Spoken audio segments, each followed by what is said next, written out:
The Tiger and the Deer by Sri Aurobindo. Sri Aurobindo, ஃபேமஸான Indian philosopher, spiritual reformer, poet and ஜேர்னலிஸ்ட்டும் கூட.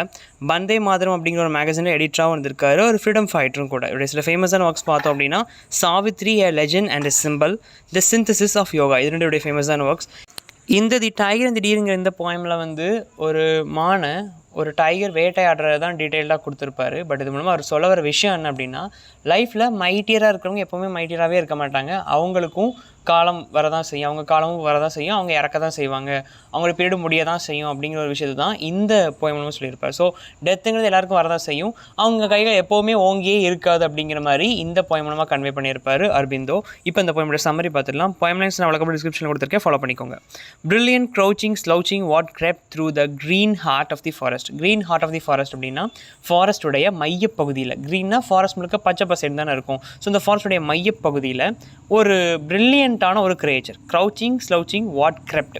Crept அப்படின்னா ரொம்ப அமைதியாக, க்ரௌச்சிங் ஸ்லௌச்சிங் அப்படின்னா கால் அப்படியே வளைச்சி தலையை தொங்க போட்டு. இந்த புலியை தான் சொல்கிறார் பிரில்லியண்ட்டுன்னு, இதில் புலியை தான் ரெஃபர் பண்ணியிருக்காரு. அதாவது புலி அதோடைய ப்ரேயை அட்டாக் பண்ணுறதுக்கு முன்னாடி அப்படியே பதுங்கி பாயும்.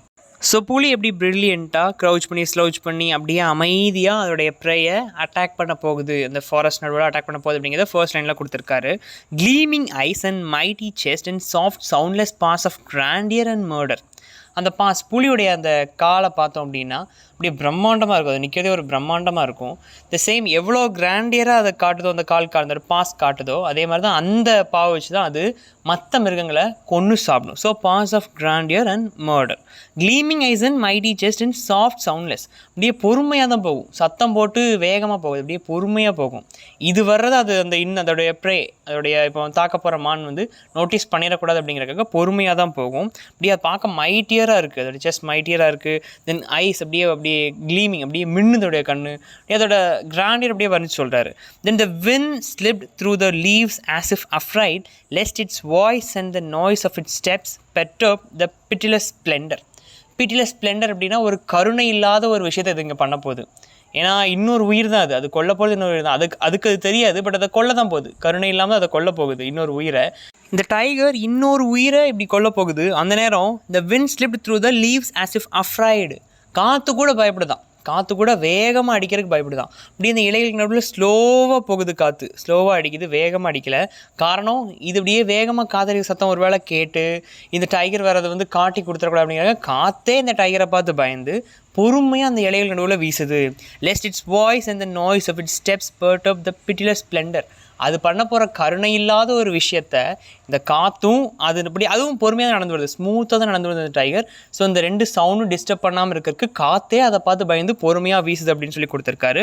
Hartley daring to breathe but the great beast crouched and crept and crouched a last time noiseless fatal.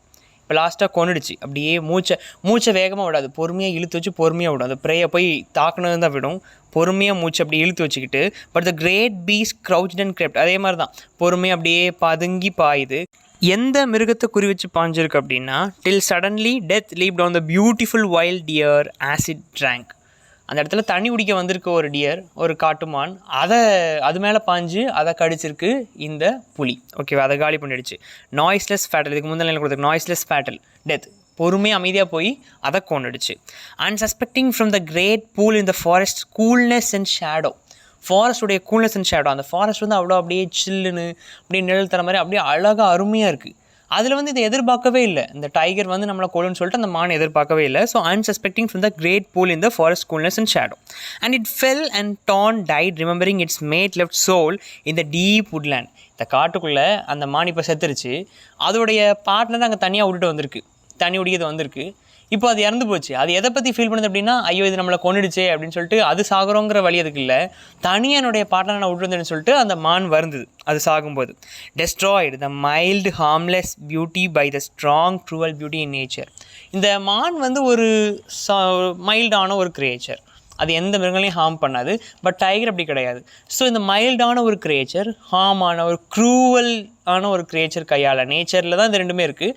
அப்படி ஒரு க்ரூவலான ஒரு கிரியேச்சரில் கொல்லப்பட்டது அப்படின்னு சொல்லி கொடுத்துருக்காரு. But a day May Ed come when the tiger crouches and leaps no more in the dangerous heart of the forest. ஆனால் ஒரு நாள் வரும், என்ன நாள் வரும் அப்படின்னா, இந்த டைகர் இப்படியே பொறுமையாக பதுங்கி வந்து எந்த ஒரு மிருகத்தையும் கொல்லாத ஒரு நாள் வரும் அப்படின்னு சொல்கிறாரு. டே மே எட் கம், ஒரு நாள் கண்டிப்பாக வரும், இதை மாதிரி அது க்ரௌச் பண்ணி அப்படியே வந்து தாவி குதிச்சு கடிச்சு கொல்லாத ஒரு நாள் வரும். As the mammoth shakes no more the plains of Asia. ஏஷியாவில் வந்து இந்த மேமோத் அப்படிங்கிற இந்த வித்தியாசமான ஒரு எலிஃபென்ட் கிரியேச்சர் வந்து எக்ஸ்டிங்க்ட் ஆகி 10,000 வருஷம் ஆகுது. ஸோ இவர் சொல்ல வர விஷயம் என்ன அப்படின்னா, எப்படி அந்த மேமோத் 10,000 வருஷத்துக்கு முன்னாடி அழிஞ்சுதோ, அதுவும் ஒரு காலத்தில் வந்து மற்ற கிரியேச்சர்ஸ் பயமுறுத்திட்டு இருந்திருக்கலாம், அதை விட குட்டியாக கிரியேச்சர்ஸை பார்த்து பயந்து கிரியேச்சர்ஸ் ஓடி இருக்கலாம். ஸோ அது எப்படி எக்ஸ்டிங்க்ட் ஆச்சோ அதே மாதிரி இந்த புலி என்ன ஒரு காலத்தில் எக்ஸ்டிங்க்ட் ஆகிடும், அழிஞ்சு போயிடும். அப்போ இந்த காட்டில் இந்த பிரச்சனை இருக்காது, இந்த மாதிரி டியருக்கெலாம் பயம் இருக்காது அப்படிங்கிறது தான் இது மூலமாக கன்வே பண்ணுறாரு. Still then shall the beautiful wild deer drink from the coolness of great pools in the leave shadow. அப்படி அந்த மேமோத் அழிஞ்ச மாதிரி இதுவும் அழிஞ்சிரும், டைகரும் அழிஞ்சிரும். அப்புறம் இந்த டியர்லாம் எந்த பிரச்சனையும் இல்லாமல் அது பாட்டுக்கு வந்து இந்த சில்லாக இருக்கிற இந்த ஃபாரஸ்ட்டில் வந்து அந்த புல்லை தண்ணி குடிச்சிட்டு போகலாம். The mighty perish in their might, the slain survive the slayer. இதில் வந்து மைட்டியாக அப்படி இருக்கிறது இந்த டைகர். ஸோ இந்த மாதிரி மைட்டியாக மற்ற மிருகங்களை அடித்து சாப்பிட்றதெல்லாம் காலி ஆகிடும், எக்ஸ்டிங்க்ட் ஆகிடும். த ஸ்லெயின் அந்த இடத்துல வந்து டியர் ரெஃபர் பண்ணுது. வில் சர்வைவ் த ஸ்லேயர் யார்? அந்த டைகரை தாண்டி இது என்ன பண்ணும், சர்வைவ் ஆகி இருக்கும், அது எக்ஸ்டிங்க்ட் ஆகிடும் அப்படிங்கிற மாதிரி சொல்லி இந்த போயம் என் பண்ணுறாரு அரபிந்தோ. தீம்ஸ்ன்னு பார்த்தோம் அப்படின்னா good versus evil, innocence and experience, life and டெத்தை சொல்லலாம். ஸோ ஒரு கன்வே பண்ண வர விஷயம் என்ன அப்படின்னா, வாழ்க்கையில் அந்த மைட்டியாக இருக்க பேரோட கையை எப்பவும் ஓங்கி இருக்காது, அவங்களுக்கும் சாவு கண்டிப்பாக வரும், எக்ஸ்டிங்க்ட் ஆக தான் செய்வாங்க. இதுதான் வாழ்க்கை. சாவு அப்படிங்கிறது வந்து இந்த மாதிரி நார்மலாக இந்த இப்படி அடித்து கொண்டு வந்து டீரை எந்த பாவமும் பண்ணல, இப்படி எந்த பாவமும் பண்ணாத அப்பாவிகள் மட்டுமே செத்துட்டு இருக்க மாட்டாங்க. அந்த மைட்டியராக ப்ரைடாக இருக்கிற அந்த பீப்புளுக்கும் சாவு வரதான் செய்யும். சாவு எல்லாருக்கும் வரும், லைஃப்னா அதாங்கிற ஒரு மெசேஜ் தான் இந்த போயம் மூலமாக கன்வே பண்ணுறாரு அரபிந்தோ.